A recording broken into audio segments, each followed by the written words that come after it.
Hello everyone and welcome back to my channel. I'm your narrator Giles with a J and we're on Season 22, Family Annihilators Part 2. I already did a season of Family Annihilators years ago and you can check the description for a link to a playlist of all of those videos. Otherwise, on with the show. When a fire broke out in an apartment in Boise, Idaho in 1992, firefighters did their best to put out the blaze and save lives. Unfortunately, when the smoke cleared, 3 bodies were discovered inside. When fire investigators found evidence that a liquid accelerant was used, their prime suspect became Robin Rowe. The victims were her husband and 2 children, and she was the only person who had anything to gain from the deaths. It was bad enough to have a woman kill 3 people, 2 being her own children, just so she could get some money. But once the investigators started looking into her past, they would realize that those bodies were only the latest victims in a lifetime of lies, theft, and arson, and they were likely not the first 2 children that Robin had killed. This is Monsters.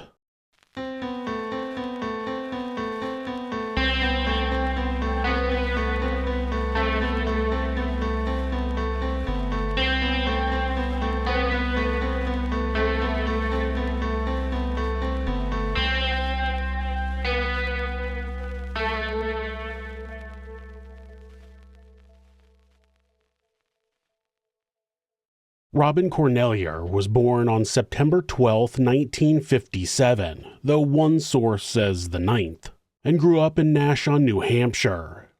She was the oldest of 5 children whose parents were only still teenagers when they had her. Her father was an alcoholic who worked infrequently, and eventually her mother filed for divorce when Robin was 11. She got custody of the children, which was to be expected being the only parent with long-term employment. But according to Robin, her mother sent her father away. She said she worshipped the ground her father walked on and hated her mother for pushing him out of her life.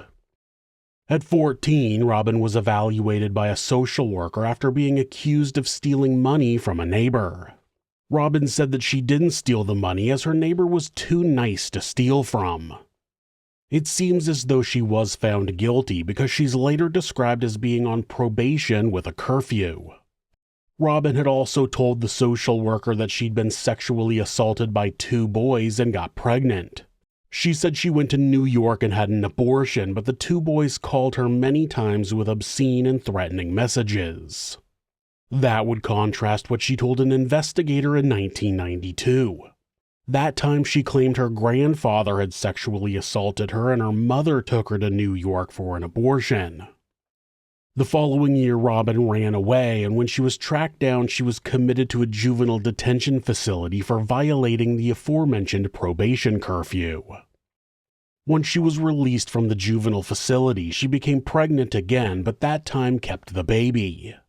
Her first son, Keith Cornelier, was born on June 6, 1974. The father was not involved in the child's life, and Robin moved into an apartment with the baby about a year later.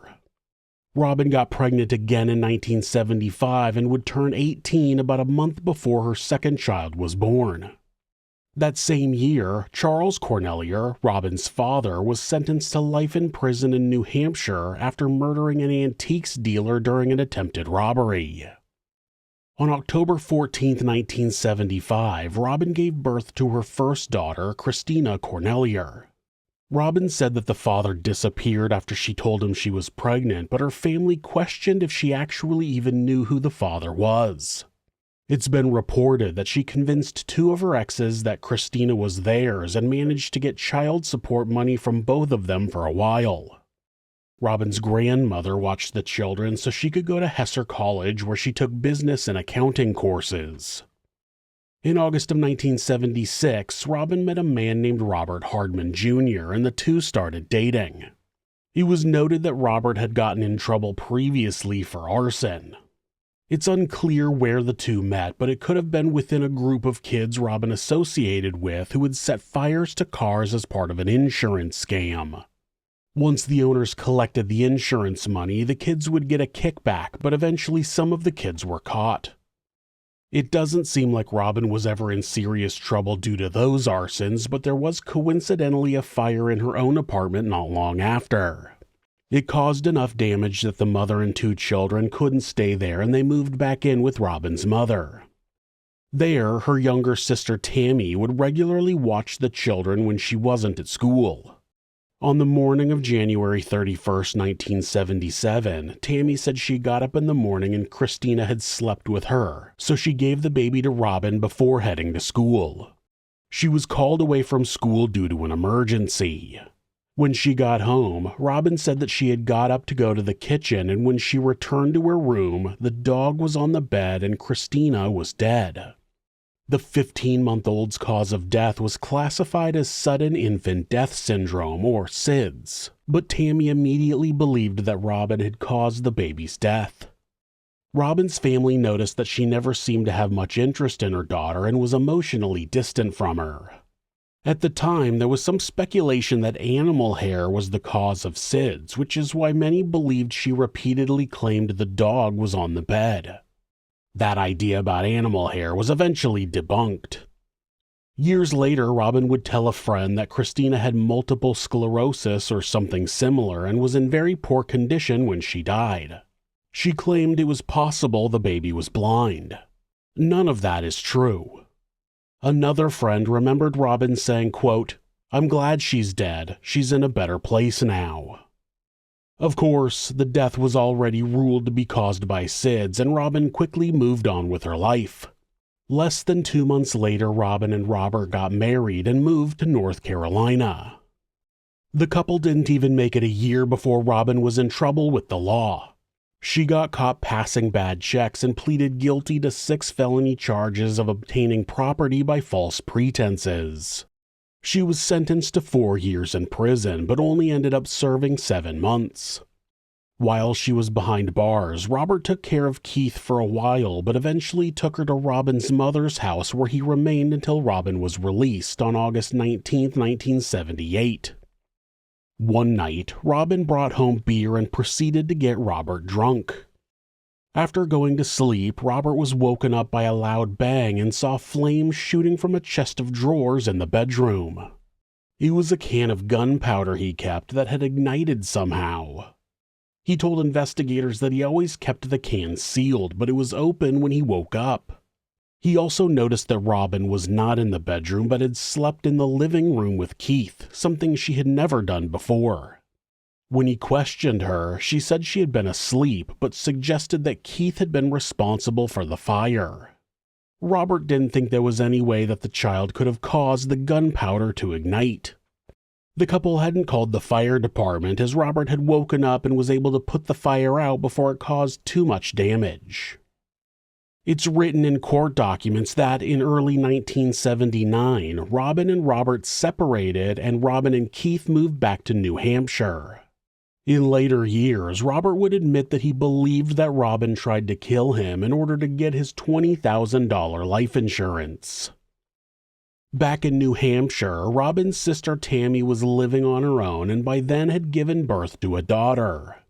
It seems as though Robin stayed with her mother while Keith stayed with Tammy, but Robin had a key to her sister's apartment. One night, Tammy was woken up by the sound of the children crying, and when she got up to check on them, there was a fire coincidentally blocking both the front and back doors. She grabbed both of the children and ran straight through the fire in order to get out, and all 3 of them were safe. The fire department couldn't determine a cause of the fire, and it was listed as electrical, but Tammy reported that the smoke alarm never went off. Tammy also recalled a conversation she had with Robin not long before the fire where her sister suggested she take out life insurance on her daughter. In January of 1980, Robin and Keith moved to Trinity County, California, a very rural area in the hills east of Eureka.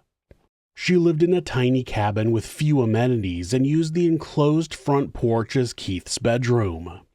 Once in town, she met with social services and was signed up onto the welfare system, receiving cash benefits and food stamps. In May, Robin purchased life insurance policies for both herself and Keith. They were both for $14,000 with double indemnity clauses in the event of an accidental death. On June 19, 1980, just 6 months after moving to California and only a month after purchasing the life insurance, Keith would die in a fire. That evening, Robin ran to her neighbors and told them that her cabin was on fire. She told them that she thought Keith was trapped in the bathroom. After hearing that, one of the neighbors went to her cabin and tried to gain entry to the bathroom, which was not accessible from the inside. Once he broke the window, he saw that Keith was not there, but by then the fire had engulfed the boy's room and there was nothing he could do. Looking back, it seems that Robin intentionally told the neighbor Keith was in the bathroom to get him to focus on that instead of actually rescuing the 6-year-old. An investigation revealed that the mattress of Keith's bed had been touching the room's space heater and the heater had been turned on and set to high at the time of the fire. Something that was strange as it was in the middle of June and people said it was pretty warm out, even at night. When Robin was questioned, she told a detective that she did not have life insurance on Keith despite the fact that she did. She explained that she couldn't afford it since she was on welfare. Without a motive and having Keith be too burnt for an autopsy, the fire was classified as an accident and Robin was not charged with a crime. Of course, when those investigators were interviewed years later, they said they never had any doubt that Robin had murdered her son. She collected $28,000 from Keith's life insurance policy. In February of 1981, Robin was able to get a divorce from Robert Hardman. Robin used the insurance money to buy a car, which she soon reported that it had been stolen and set on fire. She told an investigator that she had 3 sets of keys for the car and someone had stolen one of the sets, but the investigator later noticed that she did have all 3 sets. Still, her insurance company paid out to have the car repaired. By that time, Robin was pregnant with her 3rd child. It's unclear who the father was, but again she convinced an ex-boyfriend that the child was his and he would pay child support for a while. And he may have been, it's just not confirmed because not much of what came out of Robin's mouth was true. Joshua Cornelier was born on December 6, 1981, and they lived in a mobile home that Robin had purchased using some of her insurance payout as a down payment. When the baby was born, Robin didn't bring him home the first day, though. She told hospital workers that she would pick him up the next day because she wasn't sure what she wanted to do. That statement, plus the knowledge that her previous 2 children had died, worried staff at the hospital, so the case was referred to social services. Robin told the social worker that she just felt like the baby didn't bond with her right away, which is what fueled her immediate ambivalence, but it was ultimately decided that Robin was okay to take Joshua home. Robin used an employment service and was given a job as a bookkeeper for a craft store. Between October and December of 1981, she embezzled $5,362.50, which would be just under $19,000 today. After being charged and pleading guilty to grand theft, Robin told the business owner that she had only taken the money because she had cancer and couldn't afford the treatment otherwise. Robin did not have cancer. She was sentenced to 3 years in prison, but that sentence was deferred and she was ordered to spend 9 months in county jail while undergoing psychological or psychiatric counseling.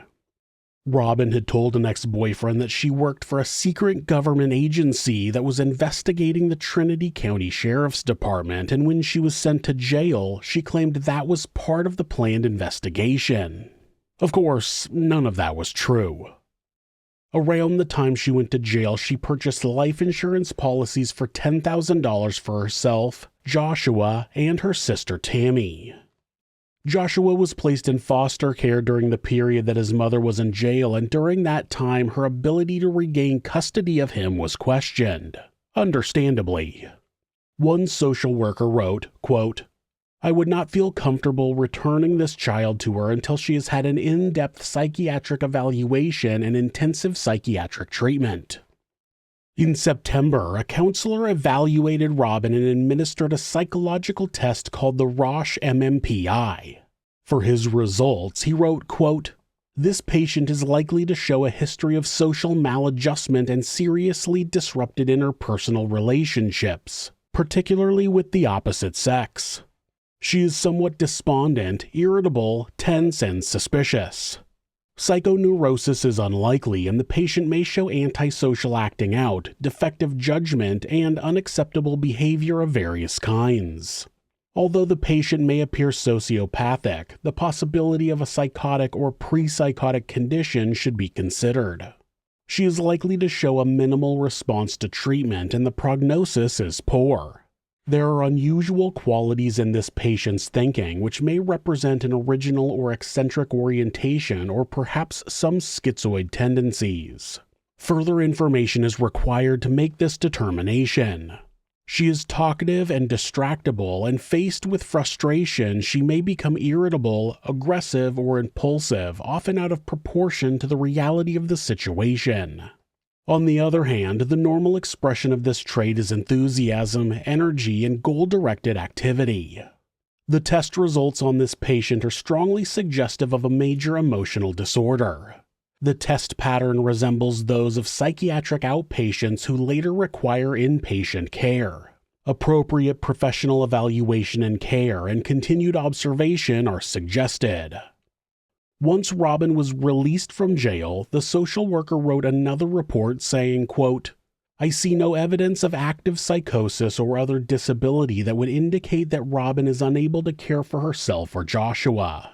She has demonstrated a high ability to care for herself and is willing to work on areas where she holds in feelings when it would be more appropriate to express them. Although major changes are not expected in therapy, she would probably benefit from this contact." Despite the final note from the social worker not being entirely positive, Joshua was returned to Robin on December 13, 1982. In June of 1983, when Robin was about 5 months pregnant with her next child, social services reported that Robin had been able to gain reasonable control over her antisocial behavior, and they closed her case. Tabitha Cornelier was born on October 17, 1983, and like all of her other children, the father was never confirmed. She did try to get 3 ex-boyfriends to pay child support, but they all asked for blood tests, so Robin backed off. Robin managed to keep herself out of trouble for a few years, but she spent 12 days in jail in 1986 for writing bad checks. That same year, Robin started stealing checks from her neighbor and forging them to play bingo. Robin had become addicted to gambling and was draining her neighbor's checking account to do so. Then she would go through her neighbor's mail and steal her bank statement so she wouldn't find out. But of course she did, and on July 31, 1987, Robin ended up pleading guilty to felony forgery. A few days after she pleaded guilty, she was supposed to return to court for sentencing, but she never showed up. She didn't lose any bail money, though, because she had convinced her sister to pay that for her. It was August of 1987 that Robin, Joshua, and Tabitha arrived in Boise, Idaho with 2 suitcases and the same amount of dollars. She had left California with no job, no housing, and no real plan for what they were going to do when they got there. She found a shelter that offered her and her children dinner, a place to sleep, and then breakfast. But they weren't allowed to stay there during the day, so they just sat outside and waited for it to reopen in the evening. After finding a soup kitchen run by the St. Michael's Episcopal Church, the coordinator Mary Lou Beck assisted the struggling family with getting settled in town. She helped Robin get welfare, food stamps, and subsidized housing. Robin told Mary Lou that she was married to an unemployed mechanic and the whole family was on their way to move from California back to New Hampshire. She and her husband had gotten into an argument, and the next time they stopped for gas, which was somewhere in northern Nevada, he waited for her to take the kids to the restroom and drove off. They came out of the restroom to find their suitcases sitting on the ground. Robin claimed that she had put a quarter in a slot machine on their previous stop and won $50, which was still in her pocket. So she hitched a ride to the next town and they got a ticket to the closest city, which was apparently Boise. Obviously, that story was not true. Robin was not married at the time, and she had traveled to Idaho after fleeing a forgery charge in California. She had driven her own car, but when it broke down in northern Nevada, she ditched it and used all of her money to purchase bus tickets. Once Robin had a permanent address and a telephone, she was able to go out and look for a job.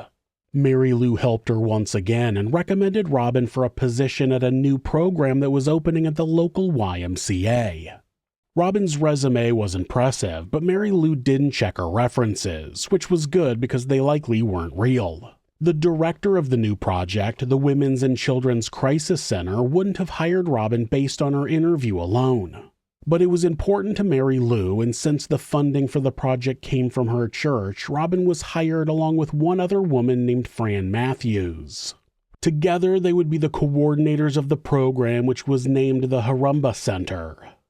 Robin was immediately seen as responsible and capable. She dealt with people from all walks of life: adults, children, transients, and the mentally ill. She seemed to handle them all with ease and never complained about meeting them in her tiny office, even the ones that hadn't been able to bathe for some time. Robin had made a friend named Polly Washam, and in March of 1988 she met Polly for drinks, where she met Polly's boyfriend Randy Rowe. Despite being with Polly, Randy hit it off with Robin, and the two went home together that night. It seems that the breakup with Polly was amicable because it was she who arranged for their wedding to take place in her mother's home only 2.5 months later. No family from either side attended the event that saw the union of Mr. and Mrs. Rowe. After a few years, they ended up moving into a duplex on Seneca Drive in southwest Boise. By 1989, the Harumba Center had grown to the point of needing bigger offices, so a basement area of the YMCA was renovated into a larger office space. The 2 floors above them were domestic crisis apartments that could accommodate more than 25 people. In October of 1989, at about 1 a.m., 2 women who were staying in an apartment heard a strange sound and started to smell something unusual. At 3:30 a.m., the smell had gotten strong enough that they called the fire department. By the time firefighters arrived, there was a pretty significant fire burning in the offices below the apartments. The fire was extinguished, and it was quickly determined to have been an arson. There had been filing cabinets opened and donated clothing thrown around. The fire had been started in a pile of clothing at one end of the room. It was estimated that about $35,000 in damage was done. Some of what had been lost were Christmas presents that Robin said she had been storing in the office. She received some money from the insurance to cover those losses. When she and Fran were questioned, they were certain that the office was locked. The cleaning person had come in after them, and they also insisted that they had locked the office when they left. The damage was repaired and the incident was mostly forgotten about, remaining unsolved. At some point, the Christmas presents that were supposed to have been destroyed in the fire were found in Robin's house. Her sister-in-law would later say that she asked Robin if she was going to notify the insurance company, but Robin changed the subject. That wasn't the only tragedy that struck on October of that year, though. On October 24th, Randy left his house on his motorcycle in the morning, and like many people who aren't safety conscious, he wasn't wearing a helmet. He crashed into a pickup truck and was so severely injured that he was in a coma, and the doctors warned Robin that he might not survive. By then, Robin had taken out life insurance policies on herself, Randy, and both of her children from 3 different companies. Though it seems like Randy's motorcycle accident was one of the few incidents that Robin wasn't actually responsible for. Still, if he didn't make it, it seemed like Robin would be just fine financially. Despite the seriousness of his injuries, Randy awoke from his coma and recovered enough to return home in February of 1990. He could perform daily functions but had difficulty with tasks that required more complex thought. By then, Fran had moved to Washington State and Robin was managing the Harumba Center by herself. Due to Randy's brain injury, he became a stay-at-home stepfather and Robin became the breadwinner. Though Robin preferred to be in control, she was impatient with Randy. She complained to friends that she had to walk him through even simple tasks and he had frequent arguments with the kids. Robin was open with people about the fact that she was unhappy in her marriage. But Robin had something new to focus on anyway. Around the time Randy came home, the YMCA had started planning to open a bingo hall as a means of raising money. Robin threw her hat in the ring to manage the operation and was immediately given the job. Since she would be interacting with the public more, Robin lost some weight, bought new clothes, and had her nails done. People said she took on a more professional look as she moved up to managing the bingo hall.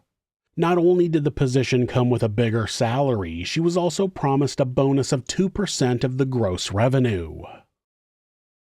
Joan McHugh had moved to Boise from Boston, Massachusetts in 1990 in an effort to get a fresh start and let her husband Bernie recover from alcoholism. Joan had literally closed her eyes and pointed at a map to determine their new destination. She thought that it would be the perfect change to reset, let Randy dry out, and hopefully live a better life. Of course, those dreams are usually easier said than done, and shortly after arriving in Boise, the McHughs used the last of their money to send Bernie to a rehab facility in Sacramento, California. By Christmas of 1990, Joan was out of money and homeless. So, like many before her, including Robin, she went to St. Michael's to seek help. She was provided a motel room and sent to the Harumba Center where she met Robin.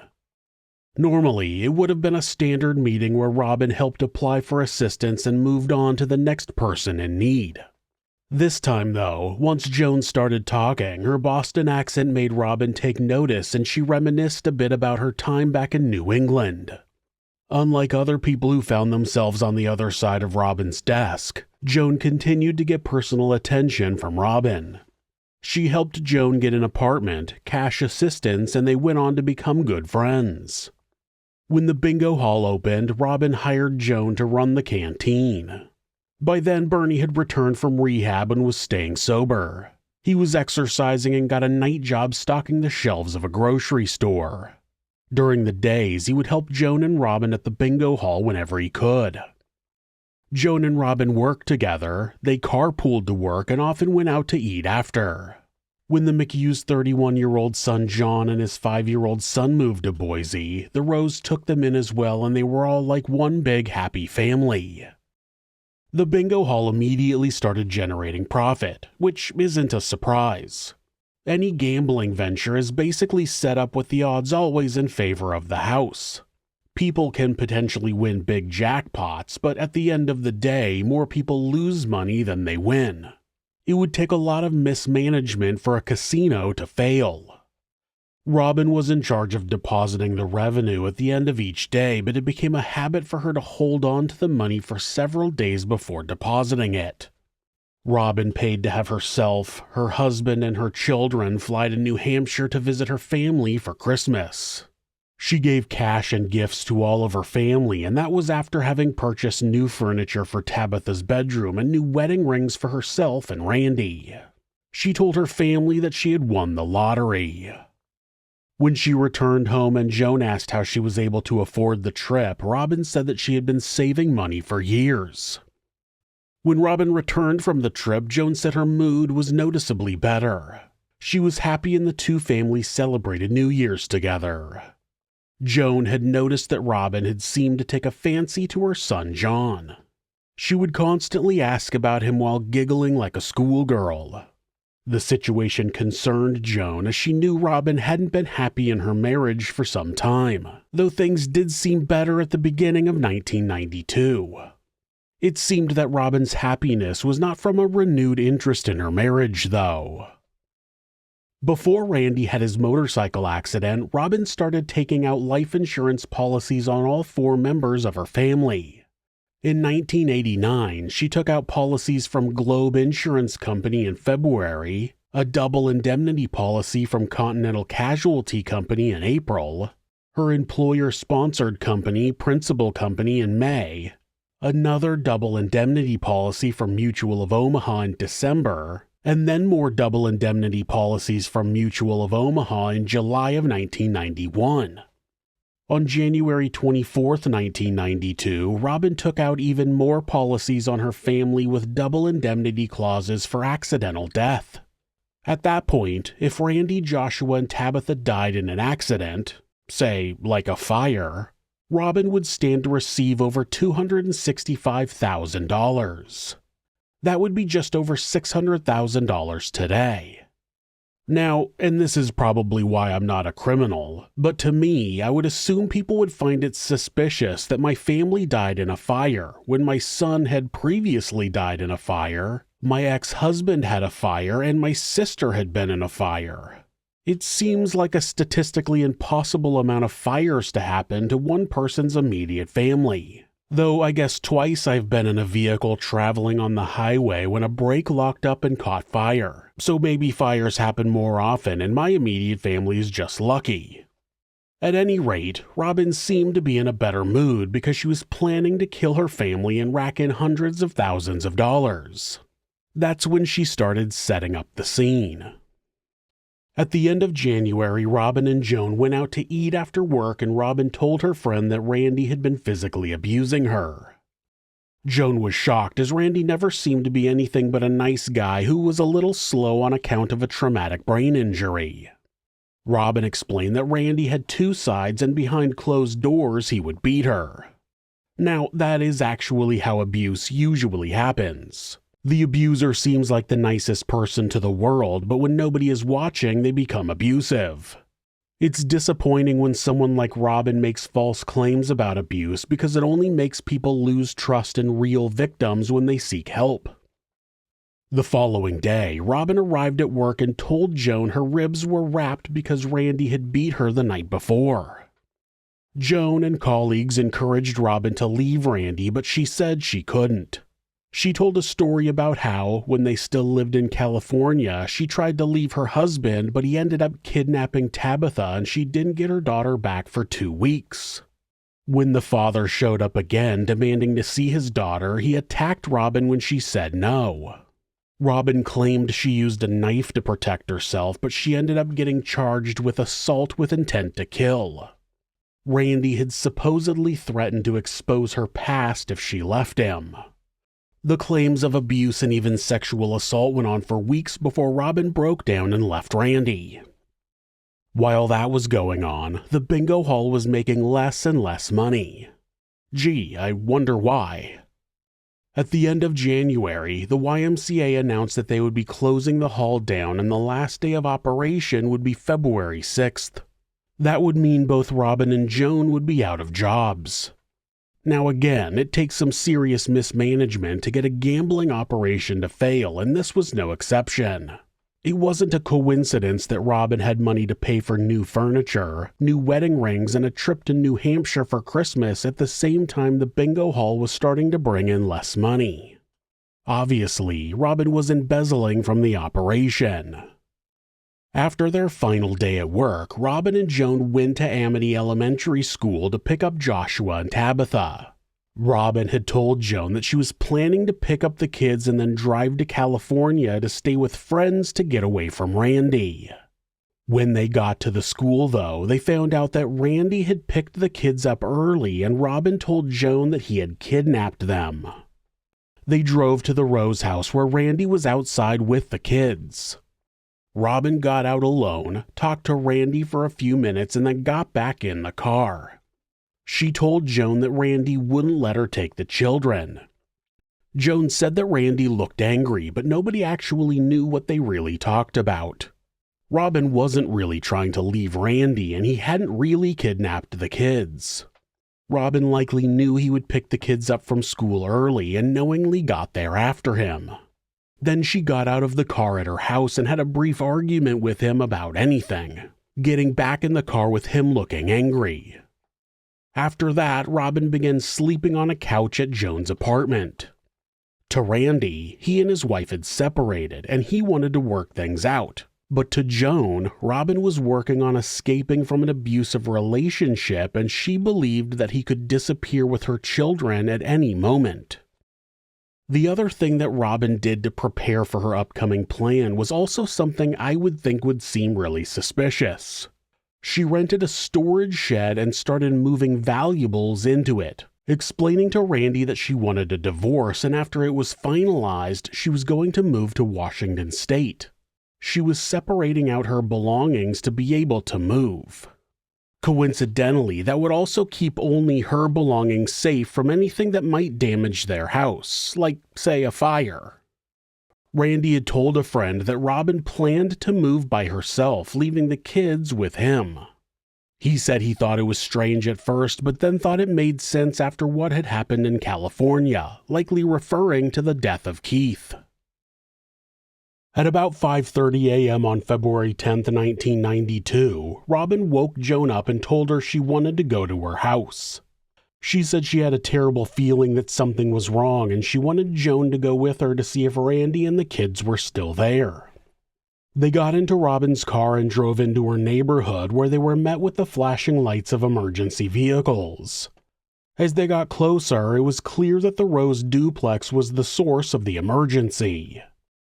When they got out of the car, they were stopped by a police officer who told them that they didn't believe anybody had escaped the residence. They had recovered the body of a young boy and could see the body of an adult, but firefighters couldn't get to him. When the fire was finally extinguished, the bodies of Randy and Tabitha were able to be recovered.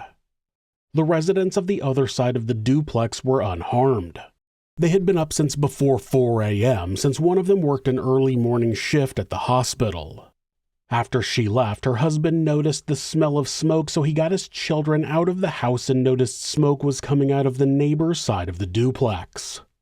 He pounded on the door but got no answer, so he called the fire department.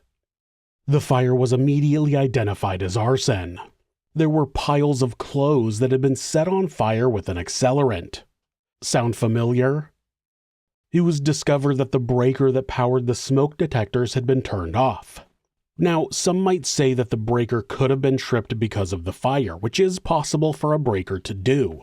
The fire investigator noted that a different breaker had tripped that way, but when breakers trip due to an electrical issue, they don't flip all the way back to the full off position. It sits more toward the center. In order to reset it, you have to push it all the way off and then push it the other way so it's back on. When a breaker is manually turned off, it goes all the way to the off position. The fire investigator noted that breaker number 2 had tripped, likely due to the fire, and that breaker number 14, which powered much of the upstairs as well as the smoke detectors, had been shut off manually. The autopsy revealed that all 3 victims had died of smoke inhalation and were likely dead by the time the fire reached their bodies. When a sheriff's detective interviewed Robin the following day, she explained that she had been staying at her friend's apartment because she had been having marital problems. It was noted that at no time while she was being interviewed by the detective did Robin make any mention of suffering from abuse at the hands of Randy or that he had kidnapped her children. She also described the death of Christina in New Hampshire and the death of Keith in a similar fire in California. He asked Robin why one of the breakers would be turned off, and Robin claimed that Randy would regularly turn that breaker off so that Tabitha couldn't get up at night and watch her television. The detective questioned why he would turn the breaker off to most of the upstairs, including the smoke detectors, instead of just taking the TV, and Robin claimed they had frequent arguments about it. When the detective asked if she had life insurance on her husband or children, Robin said she had a plan through her employer for dental coverage and a small life insurance policy on the children. That was a far cry from the $265,000 over 6 policies through 4 different companies. Before Robin was interviewed, a number of Randy's family members called the sheriff's department and claimed that they were sure Robin had set the fire. Despite all that, there was not enough evidence to charge her with the murders, but Robin was arrested and held in jail for yet another crime. Eventually, investigators got a warrant for the Rose house, the McHughes apartment, Robin's car, and the storage unit that Robin had moved her belongings into. In the storage shed, investigators found money and documentation that proved that Robin had been stealing money from the YMCA's bingo hall. Robin was then arrested and held in jail while the authorities continued their investigation into the arson. The investigation revealed that a paper delivery person had seen Robin's car near her house at around 4 a.m. When Joan was questioned, she was an avid supporter of Robin's innocence, but it turned out that there was a lot that she didn't know about her friend. Joan believed that Robin only had the employer-sponsored life insurance policies on her children, but the investigators had uncovered the rest of the policies, and when Joan found out about how much her friend stood to gain in the event of her husband and children's deaths, she was shocked to say the least.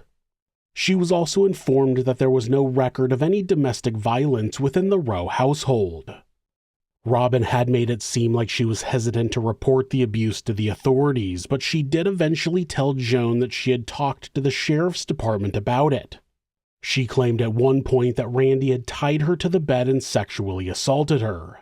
She was freed when the neighbor heard her and came into her house and untied her. When the neighbor was questioned, he said that had never happened. Robin had also told Joan that her friend's husband was a sheriff's deputy and he had accompanied her to her house on February 6th so she could pick up some of her belongings. When they arrived, Randy was gone, but he had cut up her clothing and had smashed a bunch of her little figurines. When that deputy was interviewed, he said he had never been to Robin's house. When investigators searched her storage unit, they found those very figurines packed in boxes wrapped in newspaper that was issued on February 7th, the day after she claimed to have found them smashed. The detective also showed Joan Robin's 1991 tax filings where she listed a 1-year-old daughter named Tara Rowe as a dependent, but that child never existed. Robin was actually committing tax fraud. Once Joan realized that her friend had been lying to her, she admitted that she had heard the shower and the clothes washer about an hour before Robin woke her up and asked her to go check on her house. That timeline fit the sighting by the paper delivery person earlier that morning. It would have been reasonable for Robin to have driven to her duplex, started the fire, driven back to Joan's apartment, showered and washed her clothes to remove any smell of smoke, then woke Joan up. It would match up with when the neighbor smelled smoke and called the fire department. The detective asked if Joan would record the next phone call she received from Robin from jail, and Joan agreed. That call came on March 20th, where Joan told Robin that she had woken up at about 3:30 a.m. on the morning of the fire and went downstairs, but Robin wasn't there. Robin claimed she was outside talking to her psychiatrist who had driven there to talk to her.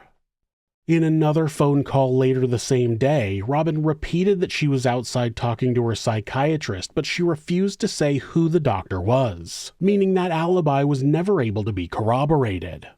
Why exactly would Robin be so adamant about not revealing who her psychiatrist was, to the point of being convicted of multiple murders? Well, by the end of the trial, it would be obvious that the doctor didn't exist. On March 23, 1992, Robin Rowe was arrested for the 3 counts of first-degree murder, and since she was already in jail, they didn't have far to go to process her. Her trial began in February of 1993, and a very eerie thing happened when the lawyers started the process of jury selection. One of the people who had been called to jury duty had been Randy Rowe. His name had still been in the system, and he was called up to serve on the jury at his own murder trial. It's safe to say he would probably be disqualified due to bias. Over the next few weeks, the prosecution laid out all of Robin's lies and the fact that, coincidentally, all of those lies hid some detail that would make her look guilty of setting fire to her house and murdering her husband and 2 children. Though the evidence was circumstantial, it was extremely damning, and her defense didn't have a great argument to counter it. They tried to claim Randy was really abusive, but didn't have any evidence. Their main method of creating reasonable doubt was to claim that Randy was suicidal and it was he who set fire to the house, but none of his actions prior to the fire backed that up. The jury ended up finding Robin guilty on all counts. For her sentencing, the prosecutor cited 7 of the 10 aggravating circumstances that would make her eligible for the death penalty. 1. At the time the murder was committed, the defendant also committed another murder. 2. The defendant knowingly created a great risk of death to many people. The fire could have killed her neighbors or any of the firefighters who responded. 3. The murder was committed for remuneration. That meant Robin was going to get money due to the murder. 4. The murder was especially heinous, atrocious, or cruel, manifesting exceptional depravity. 5. By the murder or circumstances surrounding its commission, the defendant exhibited utter disregard for human life. 6. The murder was one defined as murder of the first degree. 7. The defendant, by prior conduct or conduct in the commission of the murder at hand, has exhibited a propensity to commit murder which will probably constitute a continuing threat to society. Of course, the defense tried to pull out the mental health card and cited a number of stories about past abuse that they were told by Robin, but there was no evidence any of them were true. With Robin's track record with the truth, it's more likely they weren't. Then suddenly, on the 4th day of sentencing, Robin was allowed to make a statement where she claimed she had committed the arson, but had blocked it out due to trauma. It was seen as a last-minute attempt to gain mercy from the court, but she didn't get it. Robin Rowe was sentenced to death. The Idaho Statesman took a poll after the sentence was announced, and 91% of those polled agreed with the punishment. Of course, that doesn't mean Robin has been executed. Another convicted murderer in Idaho elected to forego his appeals and asked to be executed right away. Robin claimed she'd do the same if she also received the death penalty, but she didn't. She spent most of her time on death row appealing her sentence. She's tried to claim she suffered from cerebral atrophy that impacted her decision-making at the time of the murders, but all of her appeals have been denied. Robin Rowe not only annihilated her family in 1992 in order to claim insurance payouts, but she had been gradually annihilating her family throughout the years as she continued to have children. This is one of the few cases where a family annihilator killed members of their family gradually over time, but in this case, Robin continued having children and adding members to the very family she was annihilating. To most people, they see their spouse, siblings, and especially children as sources of love and happiness. But to a monster like Robin Rowe, she just saw them as potential income.